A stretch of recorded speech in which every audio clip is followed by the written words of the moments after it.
Chicago. Aku belelo. Kami chileno ada waktu deh. Chicago. Aku belelo.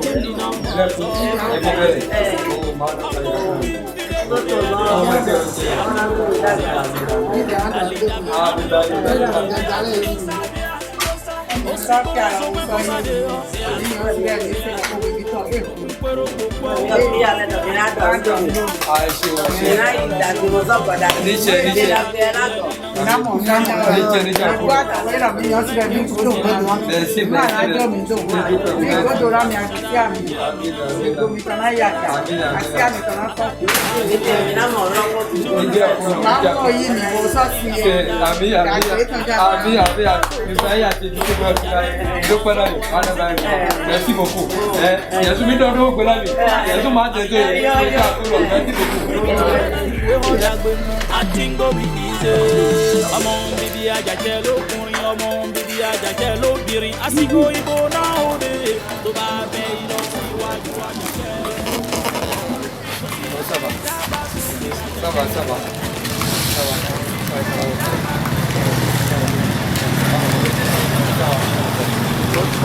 Je voudrais savoir comment ça se passe, ce travail de fonctionner. Je voudrais savoir comment ça se passe sur le terrain et quel est l'état des lieux. Est-ce que vous faites un point par rapport à tout ce qui se passe sur le terrain?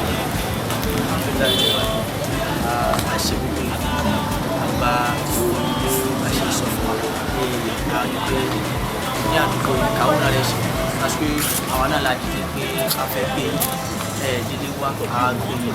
Donc on peut juste aller passer ça et on l'a montré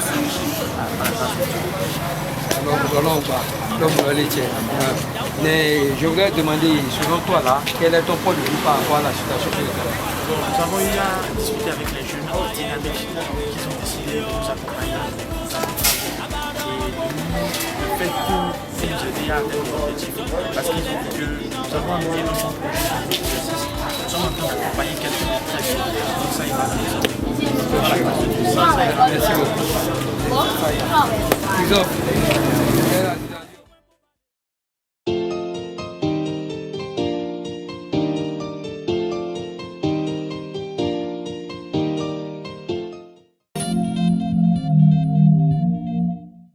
Je m'appelle Wabi Amadani, candidat sur la liste Union Progressiste, 7e titulaire dans le 4e arrondissement de Porto-Novo.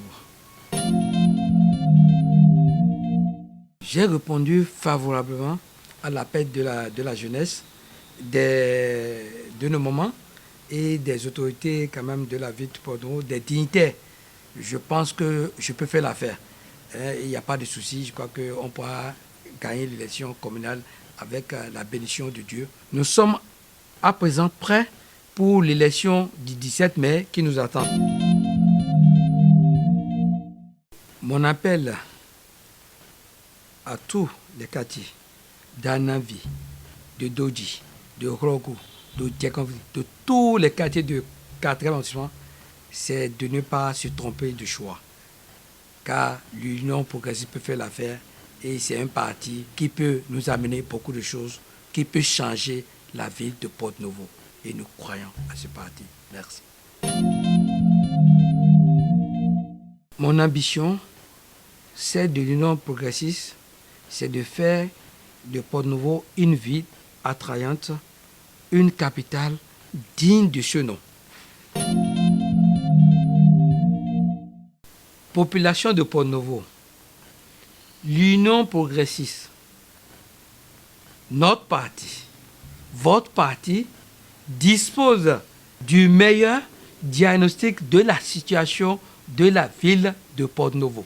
Chers amis, Porto-Novo n'échappera pas à la grande ambition que rêve notre parti, l'Union progressiste, pour un meilleur développement pour notre localité.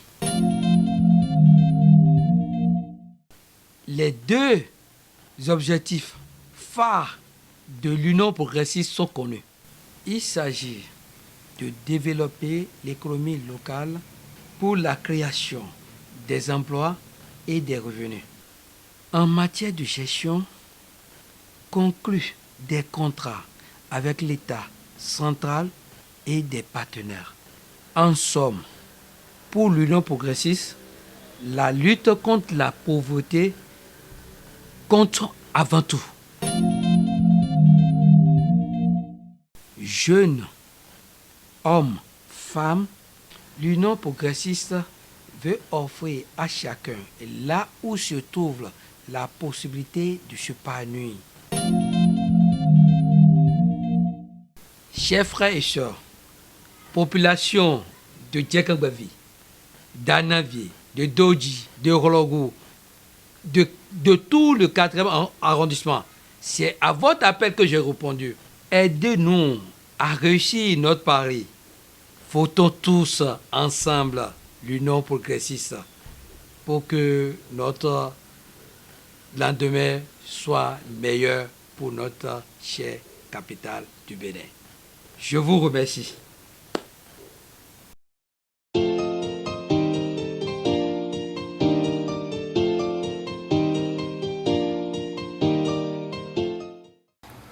Mon fils Asikoyi, mon fils qui gbogbo ẹ̀yin bàbá wa, ìyá wa, ọmọdé àtọ̀bí àtàgbà. Èmi ọmọ yín Ọ̀wábì Àmọ̀dání ni mò ń fi àsìkò yìí mo fi kí yín. Àwọn ọ̀dọ́ ni wọ́n mú mi láti jẹ́ représenté wọn fún ìbò tí a fẹ́ dì nínú parti Union Progressiste tí à ń pè ní Àtìngbò. A fi ń bẹ gbogbo yín ń gbé ká sọwọ́ pọ̀ ká ṣe ṣùṣọ̀wọ̀ ká fi gbé kí náà láwùgẹ́. Lẹ́yìn ẹ̀ àti ààrẹ ọba kan tó wá tí ń ṣe nǹkan sílùú tí ń jẹ́ nǹkan àràbà tí ń ṣe sílùú ní ọ̀tún lósì ní tracé lọ́dọ̀ àná gbé àríwò kan báyìí láti lọ́sọ̀ọ̀sán. Ẹ̀jẹ̀ eléyìí ẹ̀jẹ̀ ká gbé pọ̀ ká fi ṣe yàn kan ìṣe kan a nídìí gbogbo yín a nídìí gbogbo ẹgbẹ́ pọ́pátá ni lọ́kùnrin lọ́bìnrin lọ́mọdé bí ẹ ti mú wa pé ká fi lọ ṣe a lè ṣe lẹ́yìn jẹ́ à ń fi Ọlọ́run fi bẹ̀yìn ẹ̀jẹ̀ ká ṣe ọ̀pọ̀ ìnágbára kan lẹ́yìn tẹ̀yìn àti lẹ́yìn Ọlọ́run àmọ́ pọ́ Ọlọ́run mọ̀ ṣe mẹ́yìn náà lágbára àwọn náà láti lè túlẹ̀ wá ṣe yàn kan ò lè túlẹ̀ ṣe fún wa ẹ̀jẹ̀ ká tó àṣẹ ṣe ibi tá àṣẹ dé ojú ó bẹ̀ jẹ́ ṣé wọ́n pọ̀ ẹ̀kan náà ṣe láti yọ báyìí a ti fún wọn ní chance láti mọ̀ ṣèlú náà mẹ́bí tán ṣe dé ẹ̀jẹ̀ kẹ́ lómi wá bí ẹni tó wọn bẹ̀ ò bá wá nísìn kó wá ṣèlú a lè má pò lè ṣe bẹ́ẹ̀ ìjẹ́ ẹ fún wa ní chance kí àwa náà ká dé mẹ́rin náà káwa náà la túbẹ̀ ṣe ká fi fún wa ní sàn pé káwa náà ká lọ ṣe gbogbo tó ṣe ẹjẹ́ ti ṣe wọn ẹjẹ́ káwa náà ká lọ ṣe mọ wàá náà tó fẹ́ bá wọn débẹ̀ láti tún lọ ṣe mọ ń pẹ́ ẹ tí bá ń rí mi ẹ nígbàgbọ́ sí mi ẹ̀dùn pa ti ń ṣe nǹkan láti mọ débẹ̀ jẹ́ Ọlọ́run tí mo ń fún yàn ṣe ló fún wa ṣe mo dúpẹ́ fún yín gbogbo Ọlọ́run gbà fún wa inú wa dùn ayọ̀ jẹ́ tiwa ìrọ̀rùn jẹ́ tiwa ọ̀kábàárò jẹ́ tiwa bẹ̀rẹ̀ ẹ ṣeun ìyá mi Ọlọ́run gbà fún wa merci beaucoup.